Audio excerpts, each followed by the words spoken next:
13절 말씀을 가지고 성경 능력의 말씀이라는 제목으로 함께 말씀을 나누도록 하겠습니다. 우리는 지난주에 성경 진리의 말씀이라는 제목으로 말씀을 나눴습니다. 여러분 간단하게 제가 좀 기억을 도와드리면 성경은 하나님의 말씀이고 또 하나님 입에서 나온 말씀이기 때문에 변하지 않는 불변의 진리라고 말씀을 드렸습니다. 수많은 시간 동안 수많은 사람들에 의해서 수많은 다른 관점으로 쓰여졌지만 그러나 성경은 동일하게 하나님의 역사, 하나님의 구원의 역사, 예수 그리스도에 대해서 기록하고 있기 때문에 성경은 오류가 없는 하나님의 영감으로 기록된, 사람이 아닌 하나님의 영감으로 기록된 말씀이라고 말씀을 드렸죠.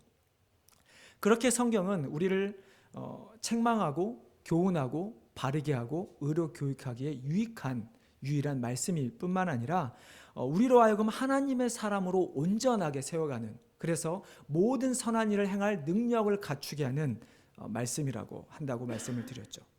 그리고 우리가 온전하게 되어야 하는 이유, 능력을 갖춰야 하는 이유, 그것은 바로 복음을 전하기 위함이라고 말씀을 드렸습니다.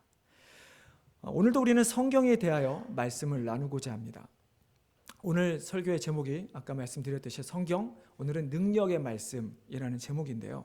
대체 성경이 어떤 능력이 있기에 우리로 하여금 온전한 삶을 살게 하는 것인가? 대체 성경은 어떠한 능력이 있기에 우리로 이 땅에서 선한 일을 행할 수 있게 하는 것인가? 어떤 이에 대해서 좀 깊이 나눠보는 시간이 되기를 바랍니다.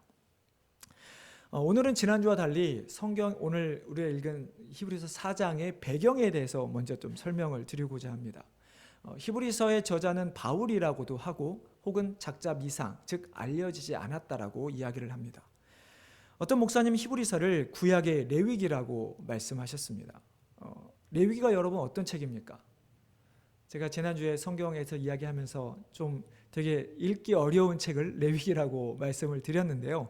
여러분 레위기는 유대인들에게 있어서는 하나님을 경험할 수 있는 실체, 즉 하나님을 경험할 수 있는 실제적인 방법에 대해서 기록한 것이 레위기입니다. 그래서 레위기를 보면 우리 입장에서 보면 되게 지루하지만 그러나 성막을 어떻게 지어야 하는지, 또 성막에 필요한 모든 도구들은 어떻게 제작을 해야 되는지, 이런 자질구레한 이야기들이 기록된 것이 레위기입니다. 물론 또 거기에 우리가 어떻게 제사를 드려야 하는지, 우리가 어떤 죄를 지으면 어떤 제사를 드려서 어떻게 우리를 성결하게 할 수 있는지를 기록하고 있는 것이 바로 레위기 말씀이죠.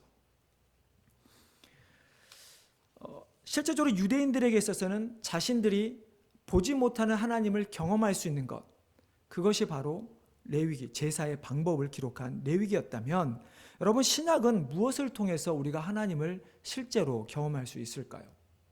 물론 당연히 성경 말씀입니다. 그러나 더 구체로 가면 예수 그리스도를 통해서 우리는 하나님을 경험할 수 있는 것입니다. 우리는 죄인입니다. 죄인이 하나님을 알 수 없는 자들입니다. 그렇기 때문에 우리는 예수 그리스도를 믿어야만 하나님을 알 수 있고 또 하나님을 경험할 수 있게 되기 때문인 것이죠. 바로 이 히브리서가 그 예수 그리스도에 대해서 기록한 책입니다. 오늘 4장이기 때문에 제가 히브리 전체를 말하진 않고 4장 앞에만 좀 더 말씀을 드리겠습니다. 1장에 보면 천사들보다 뛰어난 예수 그리스도에 대해서 기록을 하고 있습니다. 그리고 2장에서는 우리와 같이 되신 예수님께서 시험을 받아 고난을 당하셨기 때문에 그 시험으로부터 승리하신 예수님을 우리가 믿으면 그 시험을 받는 우리를 예수님께서 능히 도와주시는 분으로 2장에서는 설명을 하고 있고요. 3장에서는 모세보다 크신 예수님에 대해서 기록을 하고 있습니다. 여러분 모세보다 크신 예수님 떠오르지 않으십니까? 지난주에 제가 드렸던 말씀 가운데 있었는데요. 요한복음 3장에서 예수님이 뭐라고 하셨습니까? 모세가 광야에서 뱀을 든 것 같이 인자도 들려야 하리니 그러면 그를 믿는 자마다 영생을 얻으리라. 모세는 단순히 그 놋뱀을 만들어 들었을 때 그것을 쳐다보는 이스라엘 백성, 어떤 소수의 사람들에게 구원을 받았다면, 정확히 말하면 구원이 아니라 치유함을 받은 것이죠. 치유함을 받았다면 예수 그리스도께서 십자가에 들려서 죽으심으로 말미암아 누가 구원을 받습니까? 모든 믿는 자들이 구원을 받게 되기 때문이죠. 그래서 모세가 받은 영광보다 예수 그리스도가 받을 영광이 더 크다라는 것을 히브리서 3장에서 설명을 하고 있습니다. 자, 그리고 이제 히브리서 4장에 들어서면 우리가 오늘 읽은 본문의 앞을 보면 어떤 말씀이 기록되어 있냐면 하나님의 백성을 위한 안식에 대하여 기록을 하고 있습니다. 즉 우리가 받을 안식, 우리가 누리게 될 안식에 대해서 기록을 하고 있는 것이죠. 자, 예수님께서 우리를 안식으로 인도하시는 분, 풍성한 은혜와 긍휼을 베풀어 주시기에 여호수아보다 더 큰 위대하신 분으로 기록이 되어 있습니다. 여러분 지금 성경 아마 대부분 펴놓고 계실 텐데요. 히브리서 4장 8절 9절 말씀을 한번 보시기 바랍니다. 히브리서 8장 9절입니다. 이것은 제가 한번 읽어드리겠습니다. 만일 여호수아가 그들에게 안식을 주었더라면 그 후에 다른 날을 말씀하지 아니하셨으리라. 그런즉 안식할 때가 하나님의 백성에게 남아 있도다. 자, 무슨 말씀입니까? 만약 여호수아가 이스라엘 백성들에게 안식을 주었다라고 말을 했다면, 그리고 그것으로 끝났다면 더 이상 안식일은 그것으로 그 날로 끝났다는 것입니다. 그래서 여기서 말하는 안식을 주었다, 다른 날을 말씀하지 않으셨다라는 이 말은 마지막 때가 이미 그때 끝났다라는 이야기인 것이죠. 그러나 9절 말씀을 보면 어떻게 이야기합니까? 여호수아가 말한 안식의 날, 그 마지막이 아니다라는 것이죠. 마지막 날은 우리에게 주어지는 안식의 날, 마지막의 날이 존재한다라는 것입니다. 그것이 바로 예수님이 재림하실 날인 것이죠. 자, 그렇기 때문에 예수님이 여호수아보다 더 뛰어나신 분으로 4장에서도 소개를 하고 있는 것입니다. 자, 이렇게 예수님에 대해서 우리가 받을 안식에 대해서 설명을 하고 있다가 갑자기 오늘 우리가 읽은 말씀 12, 13절 말씀이 등장을 합니다. 하나님의 말씀에 대해서 심판에 대한 말씀이 등장을 합니다. 뭔가 여러분 이상하지 않습니까? 우리가 누려야 될 안식, 하나님께서 우리에게 주시고자 하는 안식에 대해서 말씀을 하시다가 갑자기 하나님의 말씀에 대해서 이러하다. 그리고 마지막 때 우리가 만물이 모든 그 결산하실 이 앞에 드러나게 될 것이다. 심판의 이야기가 등장합니다. 자, 여러분 이 말씀은 우리가 이렇게 이야기를 해야 됩니다. 하나님 우리에게 안식일을 하나님께 주길 원하시는데 그 안식일을 어떻게 우리가 안식을 받을 수 있을 것인가? 누릴 수 있을 것인가? 그것이 바로 하나님의 말씀을 통해서 우리는 누리게 되는 것이고, 그 안식에 들어감에 있어서 마지막 날 우리가 안식을 받을 그 날에 결국은 심판이 이 땅에 임하게 된다는 것입니다. 자, 그러면 어떻게 우리는 그 안식을 누릴 수 있을까 하는 것이죠. 여러분, 죄인의 모습으로 안식을 누릴 수 있습니까? 죄인이 하나님 나라에 들어갈 수 있습니까? 물론 우리는 여전히 죄인입니다.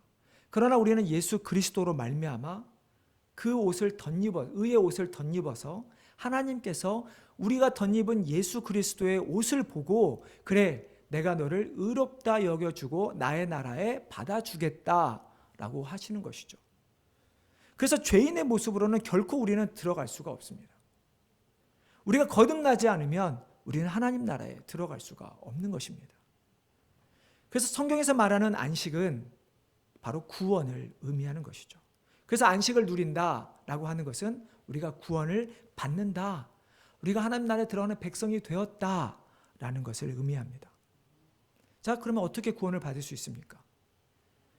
이것도 지난주 나눈 말씀입니다. 요한복음 5장 39절, 너희가 성경을 알거니와 성경에서 영생을 얻은 줄 생각하고 연구하거니와 이 성경이 곧 내게 대하여 증언하는 것이니라.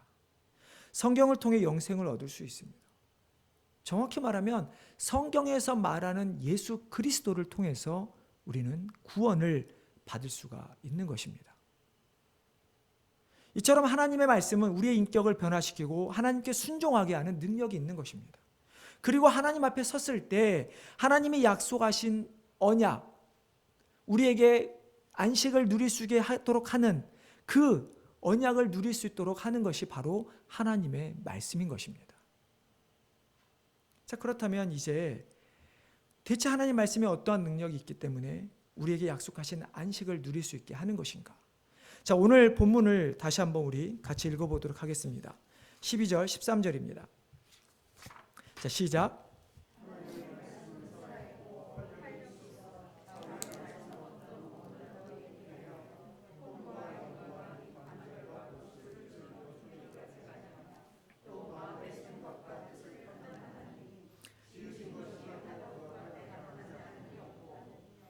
결산을 받으실 이의 눈앞에 만물이 벌거벗은 것 같이 드러나느니라.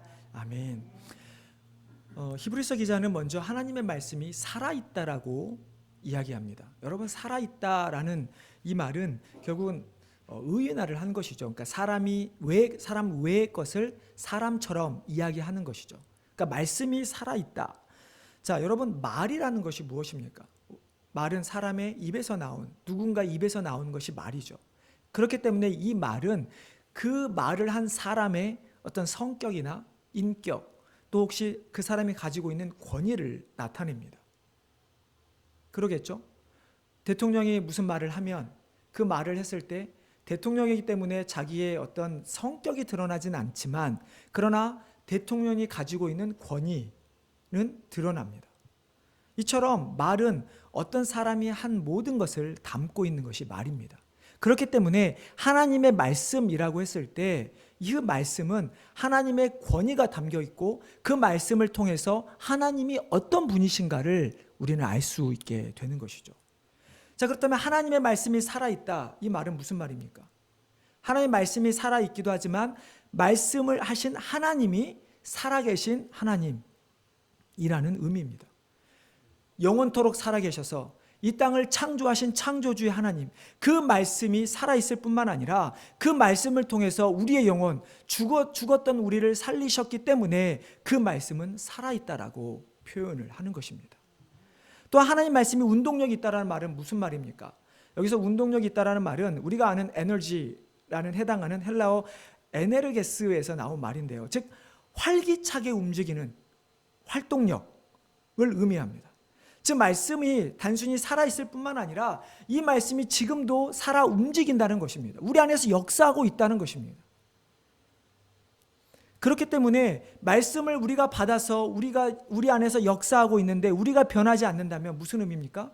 말씀이 운동력이 없는 것이 아니라 우리가 그 말씀을 살아있고 운동력 있는 말씀으로 지금 여기며 살아가고 있지 않다라는 의미인 것이죠. 혹은 우리가 말씀을 너무 머리로만 생각하는 경향들이 있기 때문입니다. 말씀은 우리 안에 살아있어야 합니다. 그리고 그 말씀이 우리를 자꾸 변화시켜서 우리는 하루 전날 혹은 일주일 전, 한 달 전의 모습보다는 무엇인가 조금은 변한 모습이 있어야 한다는 것이죠. 우리는 하나님의 말씀을 다 이해할 수 없습니다. 그렇기 때문에 우리는 하나님의 말씀을 읽을 때마다 혹은 우리가 예배를 드려서 설교를 들을 때마다 기도하는 것이 성령님 도와주시옵소서. 성령님의 도우심으로 오늘 이 말씀을 깨닫길 원합니다. 이렇게 기도하면서 우리는 말씀을 읽고 보고 들어야 하는 것이죠. 이처럼 하나님의 말씀은 우리를 변화하는, 우리 안에서 역사하는 운동성을 가지고 있습니다. 좌우의 날선 어떤 것보다 예리하다는 말씀은 하나님의 말씀은 사람을 변화시킬 뿐만 아니라 사람을 판단할 수 있는 능력을 갖고 있다는 것입니다. 여러분, 우리가 죄인인 것을 어떻게 알 수 있습니까? 한번 예를 들어 보겠습니다. 이 세상 사람들은 다 두 눈을 가지고 있습니다. 그렇죠? 그런데 만약 여기에 있는, 지금 예배드리고 있는 우리가 눈을 하나만 갖고 있다고 생각을 해보십시오. 우리가 어떻게 그 눈 하나만 가지고 있는 것이 비정상인 것을 알 수 있을까요? 두 눈을 가진 세상 사람들을 보면 눈을 하나 가진 사람이 비정상이라는 것을 우리는 알 수 있을 것입니다. 마찬가지로 죄인인 우리끼리 모여 있어야 우리가 죄인인 것을 우리는 깨닫지 못합니다. 분명히 어떤 한 부분에 있어서는 내가 더 선하고 옳다고 생각을 합니다. 그렇기 때문에 내가 정말로 완전한 죄인인가? 우리 스스로는 도저히 알 수가 없습니다. 언제 우리가 죄인인 것을 알 수 있습니까? 우리가 말씀 앞에 비추어 보았을 때 우리가 죄인인 것을 알 수 있습니다. 이처럼 하나님의 말씀은 예리해서 우리가 죄인인 것을 깨닫게 하는, 죄인임을 고백하게 하고 회개하는 능력이 있다라는 것을 우리에게 알려주고 있는 것입니다. 여러분, 이스라엘 백성을 생각해 보십시오. 이스라엘 백성들은 하나님이 택하신 선민이었습니다. 자기들만이 하나님의 백성이었고 자기들만이 하나님 나라에 갈 수 있고 자기들만이 구원받을 수 있다고 생각한 백성이 이스라엘 백성이었습니다. 근데 여러분, 어떻게 됩니까? 결국 하나님께 불순종함으로 멸망하게 됩니다. 그들은 하나님의 말씀하신 레위기에 있었던 제사의 방식은 그대로 했으되 그 말씀하신 하나님의 말씀에 순종하지 않았기에 하나님의 말씀에 자신들을 드러내 보이지 않았기 때문에 결국 그들은 멸망당하고 말게 된 것이죠. 좌우의 날선검보다 예리하다라는 이 말은 결국 우리도 심판을 받게 될 뿐만 아니라 심판을 받음에 있어서 하나님의 어떤 엄정하고 공정한 좌로나 우로나 치우치지 않는 그 말씀에 의해 우리도 심판받게 된다는 것을 우리에게 알려주고 있는 것입니다. 홍과 영과 및 관절과 골수를 찔러 쪼개기가 잔다. 이건 무슨 말씀입니까? 홍과 영, 관절, 골수, 우리 인간을 의미합니다. 우리가 가지고 있는 것을 의미하죠. 즉 하나님께서는 우리를 누구보다도 잘 아신다는 이야기입니다. 우리를 쪼갤 수 있다라는 말은 우리를 다스릴 수 있는 분이 하나님이심을 의미한다는 것이죠. 우리가 예수님께서 우리의 머리카락의 수까지 세시는 하나님, 그 하나님께서 우리를 모든 것을 아시기에 우리의 형편에 따라 우리를 인도하시고 또 믿는 자들이 죄를 지면 회개케 하시고 돌이키게 하시는 우리를 움직이시는 분이 하나님이심을 우리에게 알려주고 있는 것이죠. 마지막으로 마음의 생각과 뜻을 판단한다. 우리는 우리 인간의 지정의를 판단할 수 있다는 말로써 우리가 가진 어떤 외면의 모습뿐만 아니라 우리 여러분이 생각하는 것들, 우리가 가지고 있는 지식들, 또 우리가 품는 감정, 이 모든 것까지도 하나님께서 판단하실 수 있는 분이라는 것을 우리에게 말씀하고 있는 것입니다. 그렇기 때문에 하나님의 말씀이라고 하는 것은 살아있어서 운동력 있고 우리를 심판할 뿐만 아니라 우리의 외모뿐만 아니라 우리의 마음속 깊이까지도 판단할 수 있는 능력이 있는 것이 바로 하나님의 말씀이라는 것이죠. 사람은 외모로밖에 판단할 수 없습니다. 여러분 그렇지 않습니까? 아무리 부부 사이가 가깝다 하더라도 여러분 남편, 아내의 마음속에 들어가서 그 마음을 읽고 생각이 머리에 들어가서 생각을 읽으실 수 있으십니까? 아마 대부분의 우리 오래되신 부부들도 고백하는 것이 정말 제 남편, 제 아내의 속은 아직도 모르겠어요. 이것이 사람의 진정한 고백입니다. 그러나 하나님은 어떻습니까? 하나님은 사람을 외모로 판단하지 않으시고 사람의 중심을 보신다고 말씀하셨습니다. 우리가 그 말씀은 우리가 아무리 겉으로는 이스라엘 백성들처럼 온전한 제사를 드리는 것처럼 보이는 신앙생활을 한다 할지라도 하나님은 그 마음, 우리 마음의 중심, 우리가 하나님을 섬기는 중심, 그 중심을 보시고 우리를 판단하시겠다고 말씀하고 있는 것이죠. 여러분 이렇게 변화되어지는 말씀으로 말미암아 변화되는 우리의 모습을 어떻게 알 수 있습니까? 실은 말씀으로 변화되는 우리 자신의 모습을 보는 것은 정말 쉽지가 않습니다. 어떤 정말 터닝 포인트, 정말 내가 예수님을 믿지 않았다가 믿게 되는 순간 완전히 삶이 바뀌게 되는 모습이 있는 그 경우에는 쉽게 한 번쯤은 알 수 있을지 모르지만 그러나 우리가 칭의로 말미암아 예수 그리스도께서 우리를 거듭난 이후에 우리가 조금씩 성화되어질 가지는 모습들에 대해서는 쉽게 볼 수가 없습니다. 그런데 여러분 하나님의 말씀이 운동력이 있어서 우리를 변화시키는 것을 알 수 있는 방법이 하나가 있습니다. 여러분 무엇인지 아십니까? 다른 사람을 보는 것입니다. 간단한 예만 들어도 며칠 전에 김경호 장로님 댁에서 중고등부 이렇게 아이들의 모임을 했습니다. 아이들 모임을 하고 우리 부모님들은 따로 이렇게 모임을 했는데 참 그때 우리 부모님들이 자녀 교육에 대해서 많이 염려하고 많은 것들을 나눴습니다. 저도 특별한 이야기를 하진 않았지만 그래도 몇 가지 이렇게 말씀을 드렸습니다. 그래서 나중에 이제 그 자리가 아니라 끝나고 나서 나중에 어떤 분이 저에게 그러시더라고요. 목사님, 정말 생각하지 못한 것을 알게 되었습니다. 저희가 잘하지 못했던 부족한 것을 깨닫게 되었습니다. 도전을 받았습니다. 여러분 그 말 한마디를 듣는 순간 제가 속으로 그래 내가 좋은 말을 했구나 이렇게 느꼈을까요? 그게 아니라 하나님께서 그 사람의 그 가정을 움직이시는구나 라는 것을 저는 너무 쉽게 느낄 수 있었습니다. 여러분 우리 가운데 이런 다른 사람을 통해서 하나님의 말씀이 역사하심을 우리는 간접적으로 체험해야 합니다. 왜 초대교회 사람들이 모여서 간증을 했을까요? 왜 초대교회 사람들이 모여서 그냥 이렇게 설교를 듣고 이런 형식적인 예배가 아닌 조금은 더 자유스럽지만 그들의 삶을 나누고 그것을 통해서 왜 은혜를 받았을까요? 왜냐하면 죽기 일보 직전까지 죽음에 놓여 있는 그들의 삶에서 자신들을 살려주신 하나님의 은혜에 감사함을 나누는 것으로 말미암아 감정적인 체험을 하는 것입니다. 그래서 자신도 그래, 생각해보니까 나도 하나님께서 그렇게 나를 지켜주셨구나 라고 깨닫는 것입니다. 이처럼 하나님의 말씀은 우리를 변화시킬 수 있는 유일한 능력의 말씀임을 믿으시기를 바랍니다. 여러분, 이것을 더 확실하게 알 수 있는 것이 오늘 말씀에 등장합니다. 여러분 12절 앞부분에 나오는 이 하나님의 말씀으로 시작을 하죠. 이 하나님의 말씀이라는 말인데요. 이 하나님의 말씀은 헬라어로 하 로고스 투 θε우, 즉 그러니까 로고스 하나님 말씀이라는 의미죠. θε우는 하나님입니다. 하나님의 말씀인데요. 헬라어 로고스를 우리가 보통 예수님을 가리키는 헬라어라고 여러분 알고 계실 것입니다.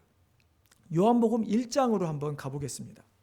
여러분 성경을 한번 펴셔서 요한복음 1장으로 한번 가보겠습니다. 자, 요한복음 1장 1절부터 3절까지를 같이 한번 읽어보겠습니다. 찾으셨으면 아멘. 자, 읽겠습니다. 자, 시작.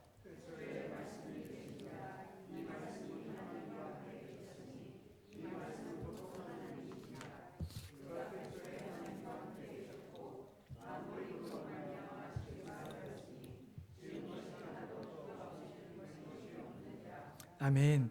자, 요한복음 1장에서 언급된 이 말씀은 우리가 보통 알기로 성자 예수 그리스도를 의미합니다. 맞죠? 자, 그러면 다시 보면 말씀이 태초부터 계셨다. 이 말씀이 하나님과 함께 계셨고 이 말씀이 곧 하나님이시다. 그가 즉 말씀이 태초에 하나님과 함께 계셨고 만물이 그로 말씀으로 지은 바 되었으니 지은 것이 하나도 그 말씀이 없이는 된 것이 없다.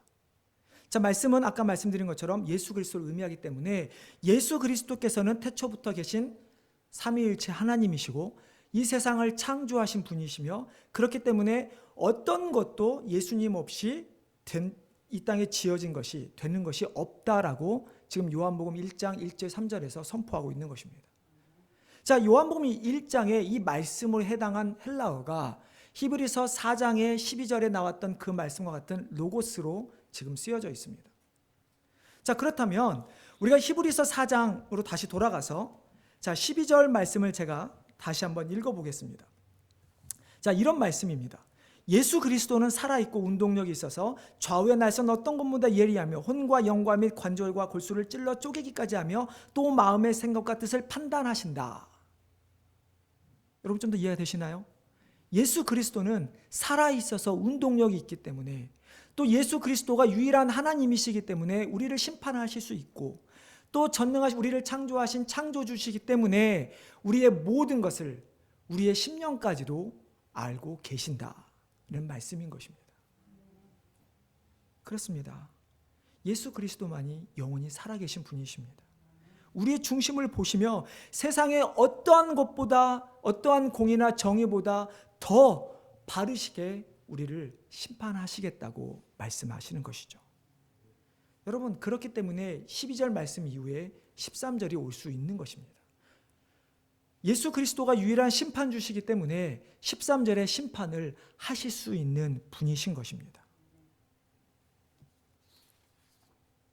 예수님 앞에 우리가 서는 날 이 13절의 말씀처럼 우리가 벌거벗은 것처럼 모든 것이 다 드러나게 된다는 것입니다. 그렇게 우리가 살아가면서 말씀의 능력으로 말미암아 변화되지 않는다면 다른 사람들은 모른다 할지라도 하나님은 예수 그리스도는 분명히 우리를 판단하신다고 하시는 것이죠. 요한복음 1장에서 말씀하신 것처럼 예수 그리스도가 창조주시라면 과연 모르시는 것이 있을까요? 당연히 있을 수 없죠. 그래서 결산을 받으실 이 예수 그리스도 앞에 우리는 발버벗은 것처럼 서게 될 것입니다. 여러분, 사람끼리는 속이고 속을 수 있습니다. 다른 사람 앞에서는 나의 허물과 잘못을 감출 수 있습니다. 우리가 가진 쓴뿌리, 내 안에 깊은 마음속에 있는 정말 누구에게도 말하고 싶지 않는 그런 강팍하고 완고한 변하지 않는 나의 모습, 다른 사람에게 내보이지 않을 수 있습니다. 그러나 하나님 앞에서는 그 모든 것이 다 드러나게 될 것입니다. 그래서 우리는 그 모습들을 드러내놓고 변화시키기 위해서 하나님의 말씀, 예수 그리스도가 필요한 것이죠. 오직 하나님 말씀만이 우리를 변화시킬 수 있다는 것을 믿으시기를 바랍니다. 이런 이야기가 있습니다. 일본의 한 그 여학교 기숙사에 강도가 들었습니다. 그래서 강도가 꼼짝 마! 가진 거 다 내놔!